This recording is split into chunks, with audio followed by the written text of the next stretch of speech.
Just a little review because we looked at this last week, but we need to have it in mind before we proceed. So in each line, one little detail. He went up the mountain and called. The normal Greek word for call is kaleo, kaleo. We get the word call from kaleo, but this is pros kaleo, and it's a word that has a much more dignified sense to it. It would be something more like summoned.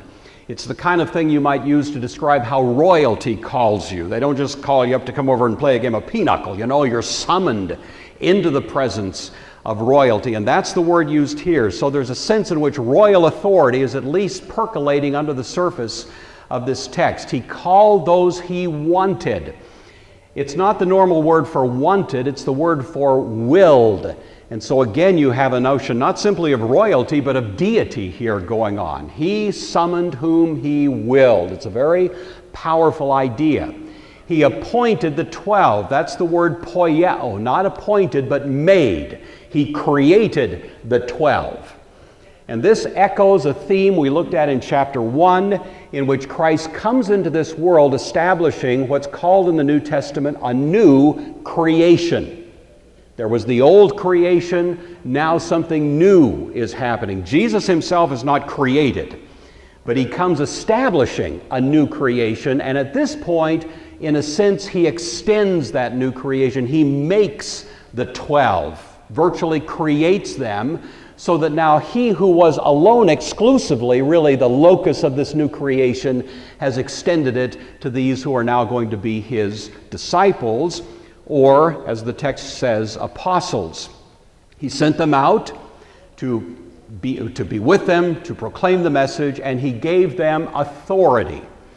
We've seen the authority of Jesus at work in the first two chapters, but now for the first time we discover that Jesus will actually communicate his authority to his disciples, and they can act as his agents. That'd be the word lawyers would use, acting on behalf of a principal with the authority of the principal, you see. So they are acting now as the agents of Christ, acting with his authority.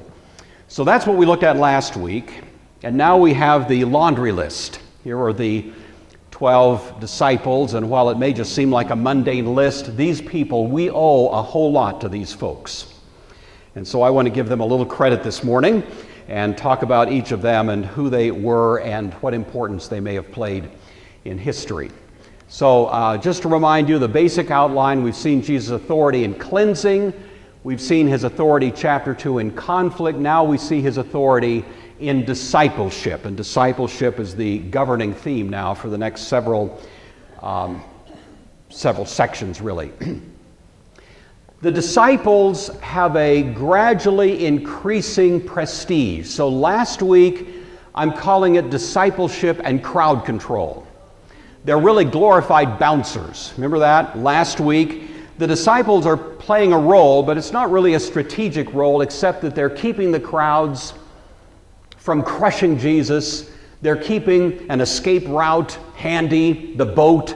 You can imagine just sort of trying to govern this almost mob that keeps pressing in and wants to touch him. So the disciples have some duties here, but you would say they're sort of perfunctory duties. But now the next story really raises the level of importance, and it becomes discipleship in calling, summoning. They become now these who are actually going to have the authority of Christ, as we were just saying. Next week, the status of the disciples rises even slightly more when Jesus, in a rather striking statement, is dismissive of his biological family and says these rather astonishing words, "Who is my mother? Who are my brothers and sisters?" They're just outside. They're wanting to see him. And Jesus, in a sense, dismisses them and says, "Here they are, my disciples." And so we have the disciples rising to even a higher level of prestige, as you were, as now they become virtually the family of Jesus. So as I say, each of these stories is giving us, in a sense, the flip side of what happened with the enemies of Christ. Only in this case, the disciples are becoming increasingly the intimates of Christ. All right, well, who are they? Simon, to whom he gave the name Peter. Simon is named first. You know that Mark is basically the memoirs of Simon Peter. We see the thumbprint of that throughout the Gospel of Mark, because repeatedly in Mark we find occasions when Peter could have been celebrated. Those moments are minimized. Times when he really messed up, those are exaggerated. And so we believe that Peter is kind of insisting at this point that his own role be somewhat self-effacing in the gospel, and so that takes place. Even though Peter was the natural leader, probably the biggest personality, and became the leader of the church in Jerusalem. Notwithstanding that, we find here Simon is still named first. He is the right guy to put first on the list, and so in spite of that self-effacing character of Peter in Mark, we find him in the first mention here. Jesus gives names to people. We find even in this list that Jesus assigns a name.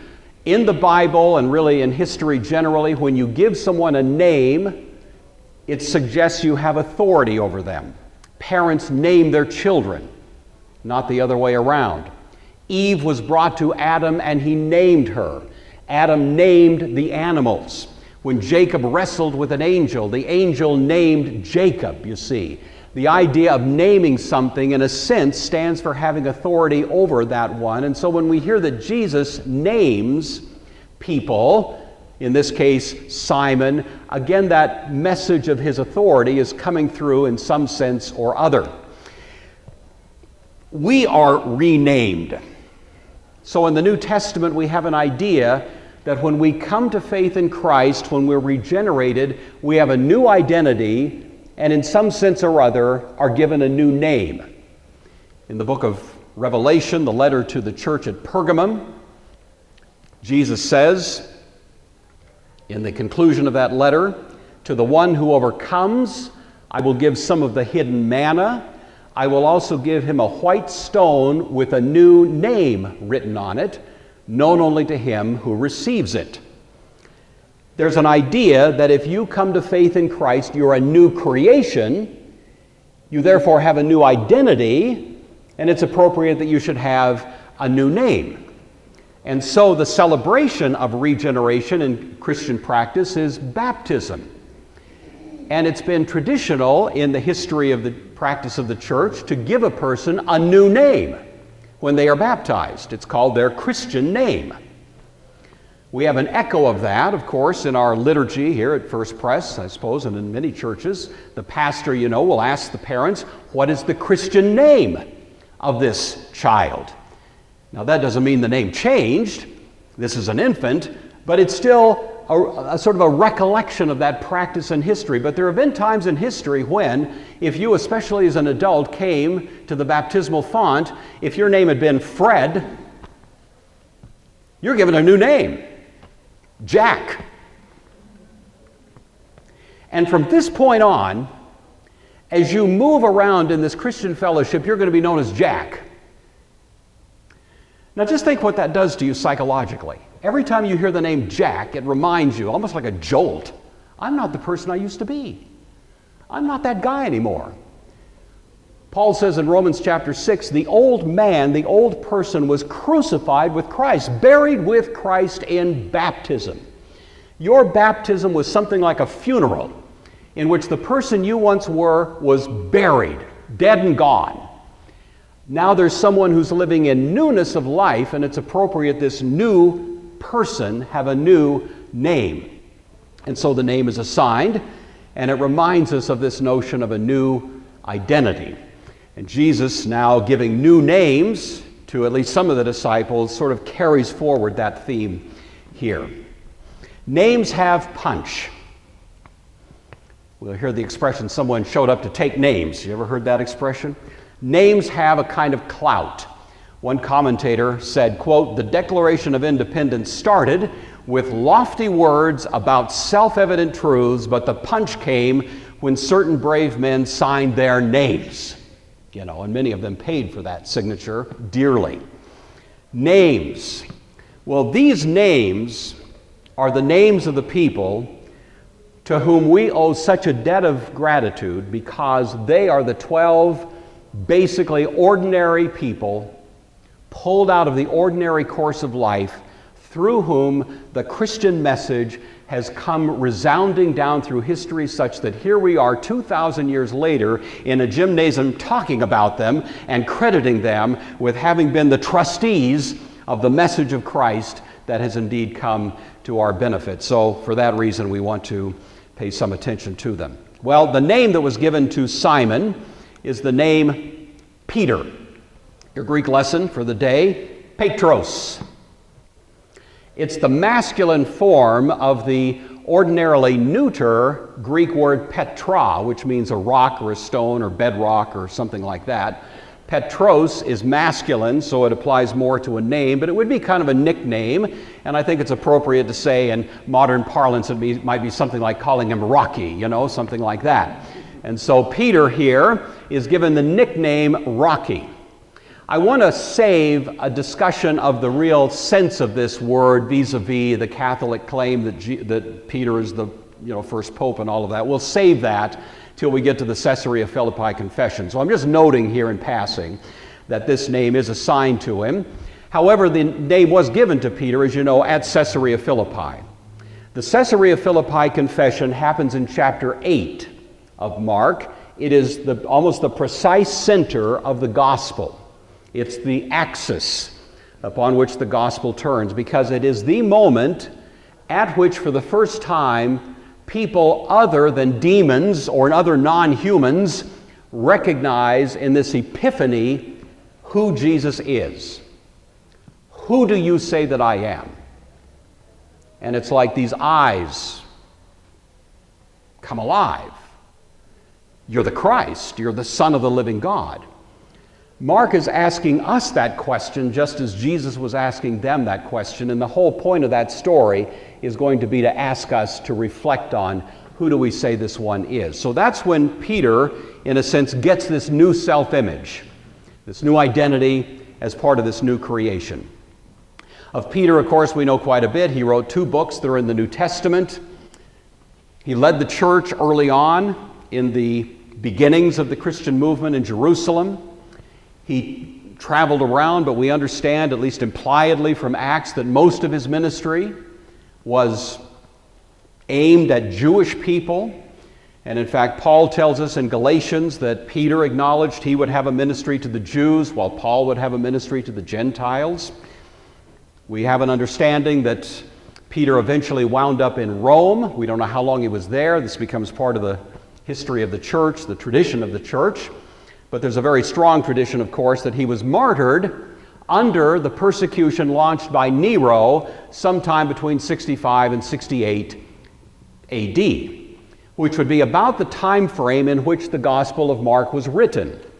And so we understand that Mark was in conversation with Peter really only relatively shortly before he would pay for his faith with his life. It may even be that if Peter was in prison, that Mark may have visited him there, you see, and had some of these conversations. That's speculation, but at least hypothetically, it may be the case. All right, well, the next couple of guys on the list, James, the son of Zebedee, and John, the brother of James, to whom he gave the name Boanerges. Boanerges. I've been working all week at that, and I still can't say it. Boanerges. Yeah. So there it is. It's an Aramaic name. It means sons of thunder. James, the son of Zebedee, is to be distinguished from James, the son of Alphaeus. That's mentioned later. That's why the fathers' names are provided here. He's mentioned ahead of John, probably because he was older, even though John is the one we usually think of as being more prominent. James, you may recall, is the first of the apostles to be martyred. This is mentioned to us in Acts chapter 12. The king responsible for it is known as Herod Agrippa I. He was the grandson of Herod the Great. He had been in Rome for some years. He was a good buddy of Caligula, who was a nutcase. And in some ways, I think some of that rubbed off on Agrippa. But he came back after the death of Caligula, being assigned by Claudius to become the king over a fair amount of the domains in the region of Judah. And Agrippa, being new to the region once again, he'd been out of town for a long time, wanted to do something to ingratiate himself to the Jewish folks. And he knew this Christian movement was not popular in polite Jewish society. And so he wiped out one of the apostles. And that got a great deal of affirmation. So he was going to do in Peter. You recall that. Peter was freed from prison by a miraculous escape. But that makes James the first apostolic martyr. The earlier martyr, the first martyr, was Stephen. That's Acts chapter 7. This is Acts chapter 12. The brother, ironically, is the last of the apostles to die. So James is the first, John is the last. They kind of stand as bookends. Also, James dies a martyr's death. John seems to be the only one who didn't die a martyr's death. He, of course, wrote a great deal of the New Testament. He's known as the beloved disciple. We know he wrote the Gospel of John, the Johannine epistles, 1st, 2nd, and 3rd John, and very highly probably the Apocalypse. He oversaw the churches of Asia Minor, the churches to whom the book of Revelation was addressed. He was presumably exiled under Nero's persecution. This is a disputed point. We've talked about this before when we talked about Revelation. I take the view, because it is the correct view, that John was actually on Patmos during the persecution launched by Nero, and that was the context in which the book of Revelation was written. Interestingly, with the destruction of Jerusalem and the end of the Jewish wars, there was a significant time of peace for the church. Of course, we have no New Testament documents to this effect. They've all basically been completed by now, or at least their content has. But it's a time of quiet. And presumably, John goes home. He goes home and he returns to his hometown of Ephesus, which was one of those cities. He has with him Mary, the mother of Jesus.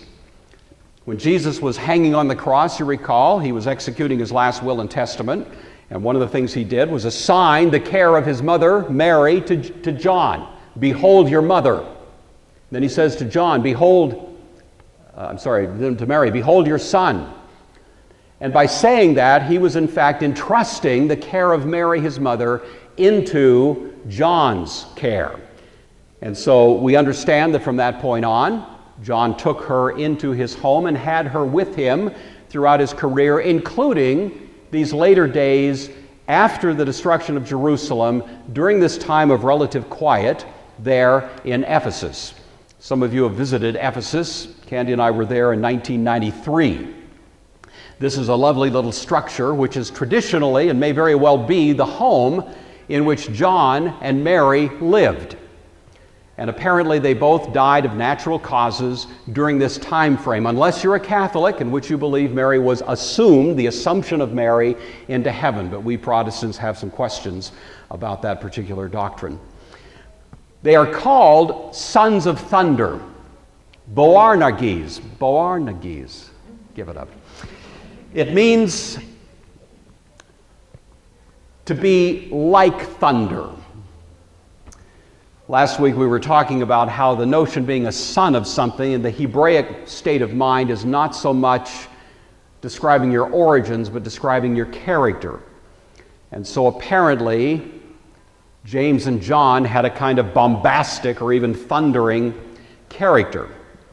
We do have some hint of that in the New Testament, a couple of occasions. One, when Jesus, after Caesarea Philippi, is going to go to Jerusalem. Luke says he set his face as a flint to go to Jerusalem. He's going to go the shortest route, right through Samaria. A bunch of Samaritans come out and say, no way, you're not coming through here. This was a common reaction because the Samaritans and the Jews were hostile to each other. And so for the most part, Jewish people traveled down the east side of the Jordan, avoiding Samaria. This is where James and John said, well, hey, let's do an Elijah. Let's call down fire on these folks. We can solve this problem right here, right now, And Jesus says, no, I think we'll go the other way, But it does say something of maybe what their character was about. We also have one of my favorite stories in which James and John come to Jesus and unabashedly say to him, we want you to do for us whatever we ask. Jesus, says, okay, fine. What would that be? We want to be the grand poobahs of the kingdom. We see what's happening, and we want to be your chief CEOs. We want to be at your right hand and your left. We want to have the most prestigious, honorable position in the kingdom right there beside you. I can imagine Jesus rolls his eyes a little bit and says, you guys don't even know what you're asking for, and you know that story. But again, it may suggest to us a little bit of the character of these guys. James and John, sons of thunder. We think that's negative. One commentator had this remark, quote, the name may be negative, but maybe not. How much does the church need and the world needs sent sons of thunder, who will courageously confront the kings of this world who take their stand against the Lord and against his anointed. And then he mentioned some good examples. St. Bernard of Clairvaux, a bit of a son of thunder, who had some very dicey things to say about the kings in his day and even of the Pope. John Wycliffe was a bit of a son of thunder in 1300s England. Martin Luther, of course. George Whitefield preached up and down the American seaboard during the colonial period. Some people say he was the single most important factor in galvanizing a sense of the American self-consciousness that would make the Revolutionary War possible. He wasn't preaching in favor of a Revolutionary War or against it. It's just that his preaching was so powerful, it had that effect on a whole population of people. John Newton railed as a son of thunder against slavery in 1700s, 1800s England. And you know church history well enough to know we've had sons of thunder down through the years. So before we're too dismissive of these guys, maybe we should appreciate the contribution they made maybe as a result of that. All right, the next verse, 8 names, rapid succession. The first is Andrew. Andrew is Peter's brother. In Mark, Jesus walks down from Capernaum to the docks. He's walking around and he calls these two, Simon and Andrew, as his first disciples. John nuances that story a little bit, indicating that Andrew was the first to meet Jesus. He went and found his brother Simon and brought him to Jesus. I think those two stories can be reconciled without much difficulty, but nevertheless, they become those initial disciples.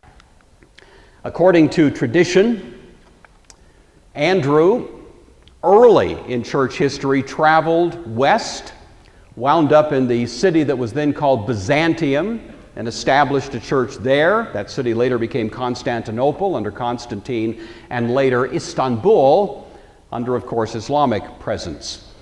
He is regarded, therefore, as the patron saint of the church in Constantinople, the Eastern Orthodox Church that has its headquarters there. The church historian Eusebius reports that Andrew later went north.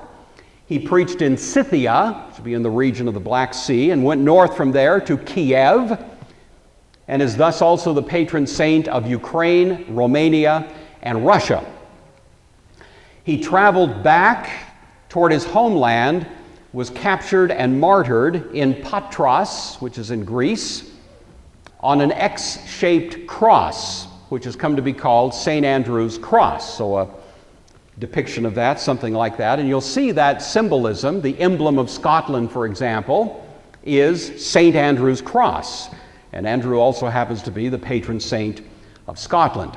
Philip was called by Jesus, and though Mark doesn't tell us this, John tells us that Philip went and found his friend Nathanael. Now you'll notice in the list we have here, Nathanael is not mentioned, but it's commonly understood that Nathanael is actually the same as Bartholomew, who's mentioned in this list. We'll talk about him in a minute. This Philip the Apostle is mentioned only a couple of times in the New Testament. On one occasion we hear that some Greeks came and wanted to see Jesus and asked Philip if they could do so, almost like Philip was sort of a gatekeeper or something like that. More prominently, in the upper room discourse, Philip said, how can we know the way? And Jesus says, almost like a retort, have I been so long time with you, Philip, and yet have you not known me? He that has seen me has seen the Father. That Philip is not to be confused with Philip the evangelist, who is one of the 7 deacons who was appointed in Acts chapter 6, and who is the one who carried the gospel to Samaria, eventually wound up in Caesarea, was visited by the Apostle Paul at the end of his 3rd missionary journey. So 2 Philips in play, and actually Philip the evangelist gets more attention in the New Testament. Tradition says that this Philip was crucified upside down in the region of Greece, but there's another tradition that he was martyred by beheading in the city of Hierapolis, which is in Egypt. So you'll take your pick on that one. Bartholomew, aka Nathaniel, probably the same person, because Bartholomew is not a proper name, it's a designation or a title. It means Bar-Tolmei, Bartholomew, son of Ptolemy. And so probably his full name was Nathaniel Bartolome, and he came by that kind of nickname, Bartholomew, and so you hear that in the New Testament as well. It's usually identified with Nathaniel, as I say, and of course Philip went and found Nathaniel. It's a wonderful story. Again, it's only in John's Gospel. Nathaniel, by the telling of the story there, was sitting under a fig tree, thinking about something. I imagine him with a little straw in his mouth, and he's kind of gazing off into the distance, and along comes Philip and says, "Hey, we have found the one that the prophets of old had foretold. He's here, he's now, you got to come and meet him." Nathaniel says, "Who is he?" Philip says, "He's Jesus from Nazareth." And Nathaniel's famous response, what? "What good thing can come out of, give me a break." What? Jesus of Nazareth? Because, of course, Nazareth is in Galilee, and Galilee is the hinterland, and it's not a highly respected place from the point of view of Nathaniel. And Nazareth is a little backwater out there, And, of course, at this point, Philip wisely doesn't launch into a big diatribe in technical apologetics. He just says, "Hey, just come and meet him," So along they go. And as Nathaniel is approaching Jesus, before apparently they've even had any words together, Jesus looks at him and says, look at that, "An Israelite in whom there is no guile." Quite a compliment. Nathaniel, the skeptic, says, "Wait a minute. What? We've never met. You don't know me. How do you know whether I have any guile or not? What is this?" He is a man without guile. He speaks his mind. He speaks exactly. No niceties here. He's just out front with it,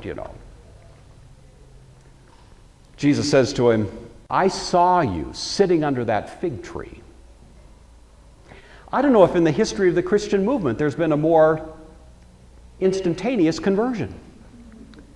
Nathaniel went from skeptic to believer just like that. He says, "You are the one who was to come into the world." It's a bingo. He just sees it just like that.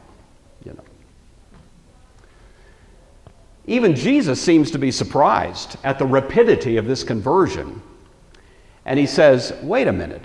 Are you surprised that I said I saw you sitting under a fig tree?" And then Jesus says one of the most enigmatic things. He says, "I tell you the truth, before long you're going to see heaven opened and angels ascending and descending on the Son of Man." Ever wondered about that? The most plausible theory is that when Nathaniel was sitting under that fig tree, that's what he was thinking about. He was thinking about that strange text in the Old Testament in Genesis, in which Jacob, on the run from his brother Esau, is sleeping out in the open, rock for a pillow, and he sees heaven opened and a ladder connecting heaven and earth, and angels traversing up and down. And in effect, what Jesus says is, "I not only saw where you were sitting, I saw what you were thinking as you were sitting there." And I want you to know, Nathaniel, that that ladder is the Son of Man, that the Son of Man is the God-man who connects heaven and earth. I am the one who finally brings a resolution of this conflict between the holiness of heaven and the sinfulness of earth. I am the one who will open the door of salvation. I am the one that you just met. And if Nathaniel was reeling at hearing about having sat under a fig tree, imagine what was going through his mind once that had been presented to him. So Nathaniel, Bartholomew, traditionally traveled east. If you pay attention to these, you'll notice that we have apostles who go in all four directions of the compass. So Nathanael, along with Thaddeus, we'll see in a moment, traveled east. They went to Armenia, which would be eastern Turkey, from there to Mesopotamia, from there to Parthia, from there to India, going further and further east, preaching the gospel. Bartholomew, by tradition, returned to Turkey and was martyred by being skinned alive. And for that reason, in Christian art, he's sometimes depicted as having a large knife in his hand and holding his own skin. The most famous example of this is Michelangelo in the Sistine Chapel. So I hope you can see that. Right hand, he's got a knife. Left hand, he's got his own skin. Junior high kids like this kind of stuff, but I know it can be a little... But this is Nathanael Bartholomew. Matthew. In Matthew's gospel, this particular moment includes the phrase, the publican. Matthew the publican. Again, typical of these guys, they are self-effacing. And so Matthew refers to his rather sordid past. Here, Mark doesn't do that. We've already met Matthew in chapter 1. In chapter 2, he was known to us as Levi. Now he's known as Matthew, clearly the same person. The text doesn't say it, but at least impliedly, Jesus gave Levi a new name. The name Levi, of course, a traditional Jewish name, one of the 12 tribes. Matthew is a word that means gift of God. Imagine the transformation in his self-image when he goes from being Levi the tax collector, Levi the extortioner, Levi the crook, Levi the robber, as many people would have viewed him, to Levi, who's now Matthew, the gift of God. And again, that remarkable change of identity suggested there. By tradition, Matthew journeyed through Syria, Cappadocia, Galatia. These would be northerly, kind of central Turkey, Bithynia. He was martyred eventually in Thrace, which is north of Greece. Next we have Thomas. Thomas is a word that actually means twin. It's not his given name, but it became his nickname apparently as a child. Eusebius tells us that he was born a twin. He had a twin sister who died when he was 9 years old. And Thomas, apparently, in honor of his deceased sister, wanted to remind himself and everybody he ever met that he had a twin. And so he took this name more or less as a nickname from that point on. We know him in the New Testament as Doubting Thomas because he refused to believe in the resurrection of Christ until he had empirical proof.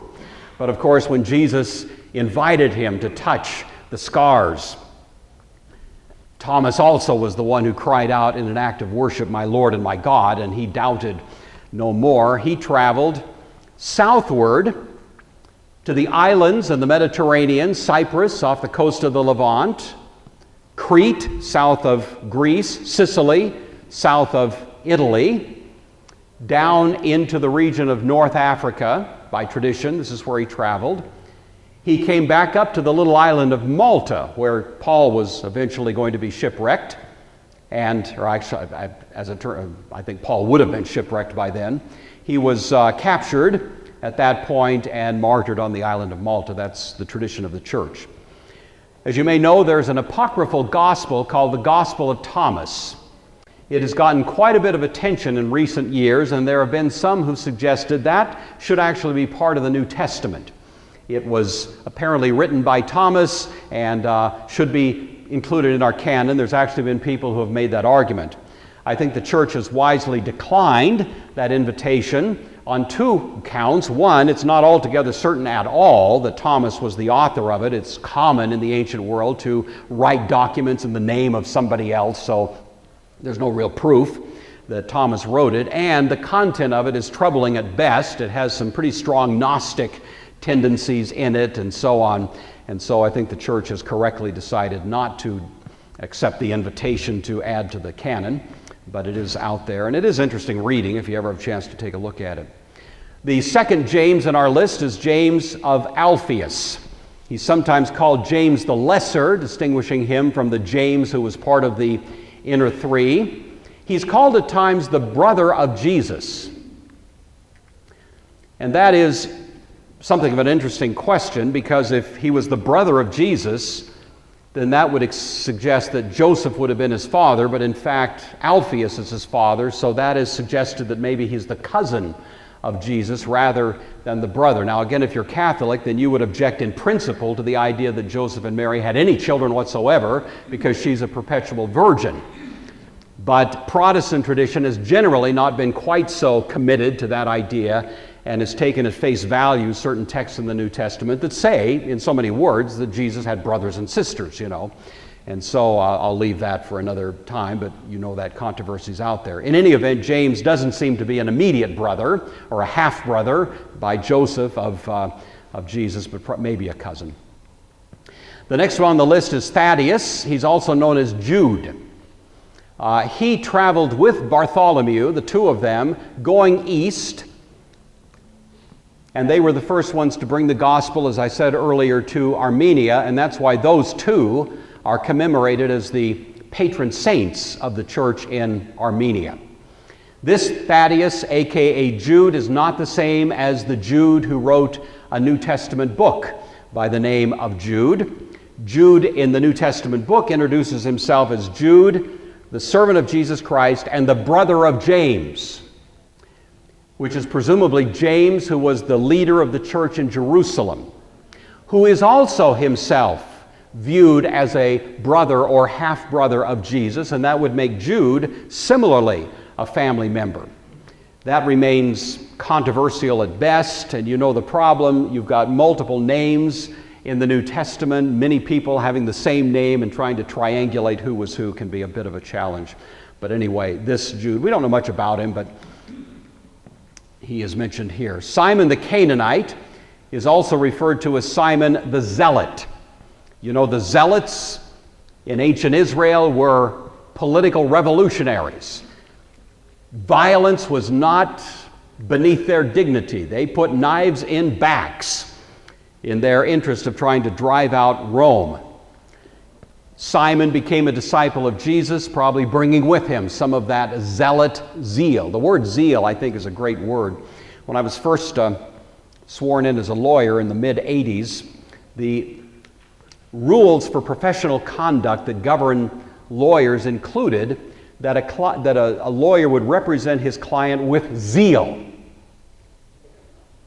That word was eventually removed from the canons of ethical conduct because they found that some lawyers took that way too seriously.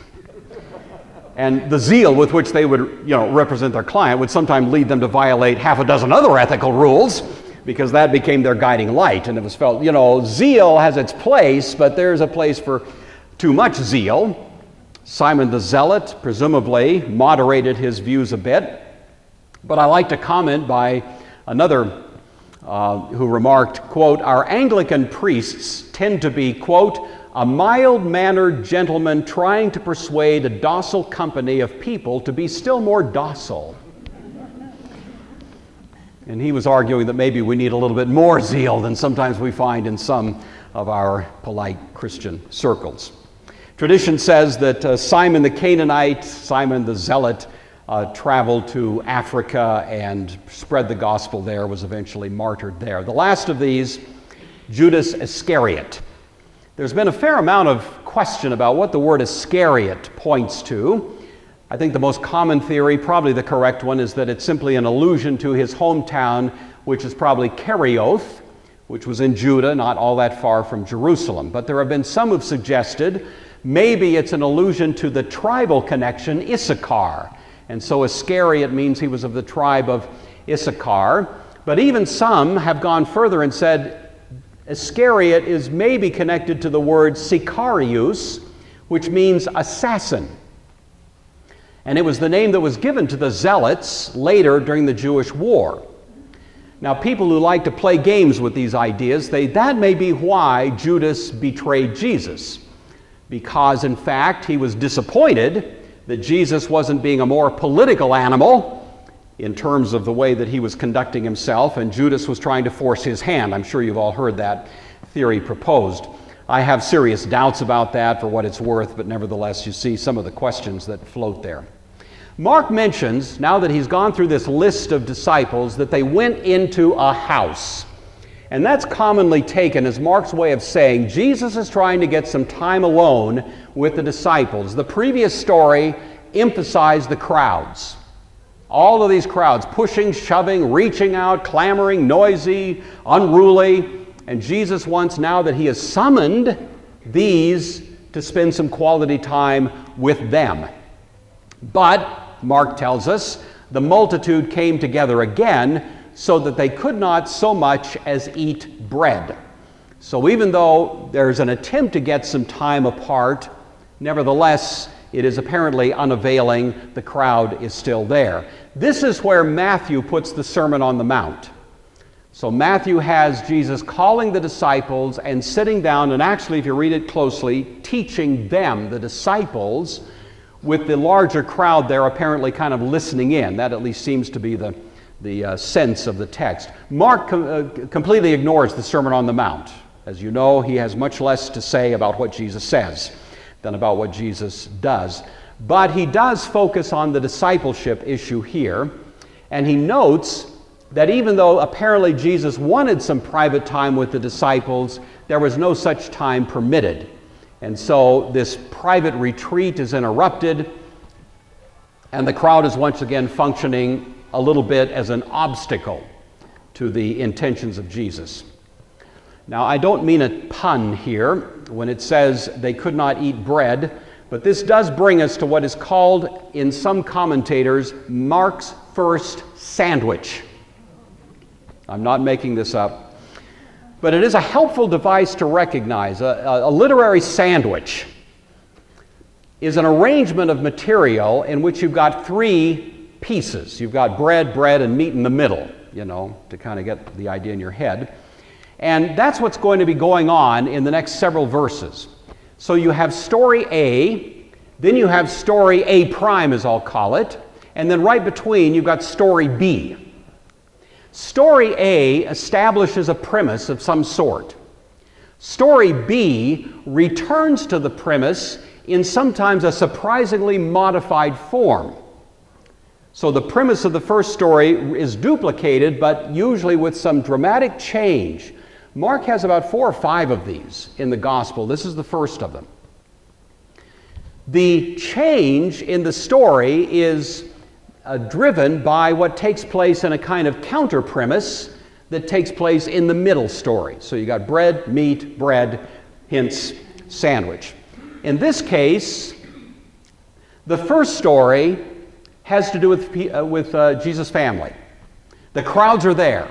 They're clamoring, they're noisy, they're problematic, they're even threatening. And the family presumably is worried. And so they come knocking on the door. We want to see Jesus. You can't even get close to him. So they pull an interesting device. They say, we're worried about him. We think he's beside himself. We think he's nuts. We're trying to rescue Jesus, our family member. So that's what's going on. We'll see that next week. But for now, I just want you to get the idea in your head. So here's the family. They're trying to, in a sense, bind Jesus, literally, kind of put him in a straitjacket. Take him away to a place where the walls are nice and soft. That's really the implication of what's going on. All right. The other side of this sandwich, Jesus redefines family. The family comes back and says, and Jesus told your mother, your brothers, your family, they're outside. They want to see you. And now Jesus dramatically says, well, who is my mother? Who are my brothers? And he looks at his disciples. Here are my sisters, my brothers, my mother. Those who do the will of God are my family. You see. Well, what interrupts one from the other is what happens in the middle. Jesus' family wanted, in a sense, to bind him, take him away, put him in a secure place. The story that is between these two is the Pharisees. The Pharisees go one better than the family. The family just said he was nuts. The Pharisee says he's the devil himself. The Pharisee says he's acting in the power of Beelzebub. And of course, Jesus has some famous things to say, a house divided against itself and all that. But then he tells an interesting parable. He says, the only way you can plunder the goods of a strong man is if a stronger man comes and binds him. And these who wanted to bind Jesus discover that he's the one who will bind those who have been rallying against him. Really getting to the core of the matter, Satan himself, you see. And so that changes the whole notion of who is the family of Jesus. Not the ones who want to bind him, but the ones who will join him in binding Satan. And hence Jesus winds up saying, this is my real family. So this whole literary structure, kind of like a chiasm, is tightly organized, and there's a fundamental theme that goes through it, which once again has to do with discipleship. And so, my Sunday school lesson in the last couple of minutes here. What kind of disciple are you? We have three kinds on the table right at the moment. First, a servant. Most of you, I think, probably in this room have been in and around Christian stuff for many years. You've seen Christian ministry, you've seen Christian service, and you know Christian ministry and service can do a lot of good. And I think you, probably with me, have noticed that at least on occasion it's possible to be involved in Christian service and not in fact be a Christian. You can act on behalf of an organization that was in fact inspired by a Christian conscience and driven by a Christian ethic, and yet, as a matter of fact, not be a Christian. You can do that. People can be servants of Christ without having really any deep sense of who he is. Now, I don't think anyone in this room meets that description. But it is at least a moment to ask myself the question, what kind of disciple am I? Am I just a servant? Nothing wrong with being a servant, but is that where it stops? Just serving kind of a Christian cause? Or am I an agent? Am I acting with something of the authority of Christ? Am I speaking on his behalf? There have been people, you may find this hard to believe, in the history of the church who teach Sunday school and who are not Christian believers. I hope you are not in the presence of one. But the fact of the matter is, people can speak the word of God and not believe in Christ. Judas Iscariot probably did. All of these guys went out and preached. Presumably they all did miracles. Jesus, in a sobering statement, remarks, you recall this, there will be those who will stand before me in that day and say, Lord, Lord, did we not preach great sermons? Did we not cast out demons? Did we not do great, mighty, wonderful? Depart from me, I never knew you. I had a close friend, I'll keep the details obscure because some of you may actually know him. This was years and years ago, but he was represented a very well-known Christian organization. Preached sermons. I heard him preach on multiple occasions. He was competent in the scriptures. He was a very capable representative of Christ. I considered him a close friend. At some point, just almost out of the blue, he said to me, I don't believe any of it. And I saw him a few months later, and he basically said he was an atheist. And to my knowledge, he's an atheist to this day. All that time, he was actually, I believe, influencing many people for good, and yet he himself didn't finally believe it. Paul says, I pummel my body, lest after having served others, I myself am a castaway. Paul asked himself the question, where is my heart really? Am I just acting on behalf of Christ? Or, third option, am I truly his brother? We hear in the book of Romans chapter 8, we are heirs of God, joint heirs with Christ. He's conceived of biblically as our elder brother. Family. Who is my family? Those who do the will of God. Paul says that I may know him.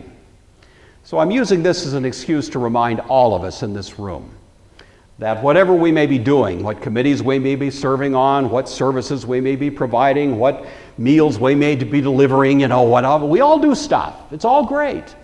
But we should never let the stuff we do obscure our cross-examination of our hearts day by day. Am I really, in the final analysis, seeking to know him? Or am I just doing nice things for him without developing that intimacy of family? So